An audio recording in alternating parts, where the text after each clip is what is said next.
Ben, Puis le 14 décembre. le 14 décembre, c'est à Saint-Eustache. Saint-Eustache. J'aurai plus de détails là, dans les prochaines semaines. Ok. C'est loin, par exemple. Saint-Hyacinthe, ça, c'est quoi? Saint-Hyacinthe, on attend des nouvelles du libraire. On devrait commencer, puis même la Saint-Jean-Baptiste là-bas est prête à envoyer du monde. Là, mais c'est M. Steve là, qui paraît que sa librairie, c'est petit. Je suis jamais allé, moi. On est en train de... Ah, pour Steve, on verra. Peut-être que ça ne marchera pas, là, mais peut-être que ça marchera. Ah, puis il vend les livres, il est dans le même état que nous autres. Ouais. Les libraires, hein. La maison Villebon, là, c'est... Cascade. C'est pas ça Belleuil. Belleuil, ils disent, moi, j'aime pas ça de l'eau. Non, c'est que vous dites. Belleuil, mais c'est en face de l'eau. Ah, c'est champagne magnifique, quand ce même, coin-là. là. Oui, il y a des beaux coins, là. Ça, On est ouvert à tout. La ceinture, c'est quand, ça? Le 25 novembre. OK. Moi, je vais être là. Très bien. Vous le direz, M. Ça, Bastiani.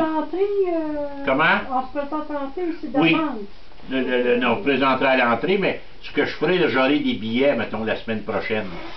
Vous achèterez votre billet, puis là, vous allez rentrer. C'est Saint-Denis, ce 25 novembre. Oui, à 10h30 le matin. Puis à 1h, c'est le dîner à Saint-Ours. Léo Cloutier, la salle à Saint-Ours. 35. OK.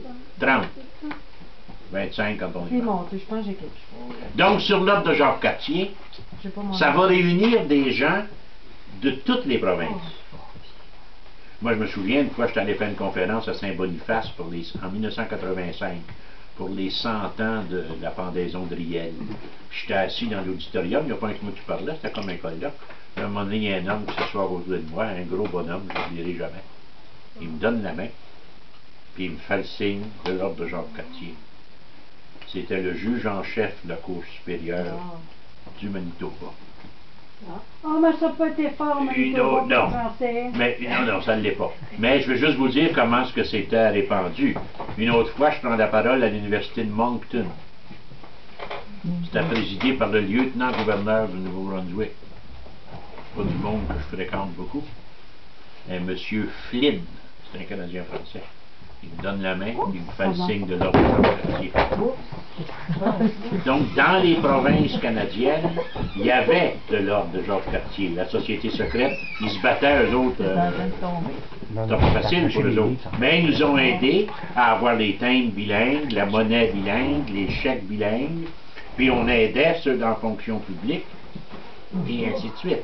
Ça va durer jusqu'à 1965. Les Québécois, qui étaient 40 000, quand je vous ai dit que c'était dirigé par la chancellerie, dont les membres, on les appelait les chanceliers, puis le grand boss, c'était le grand chancelier, pour rire, on les appelait les chandeliers.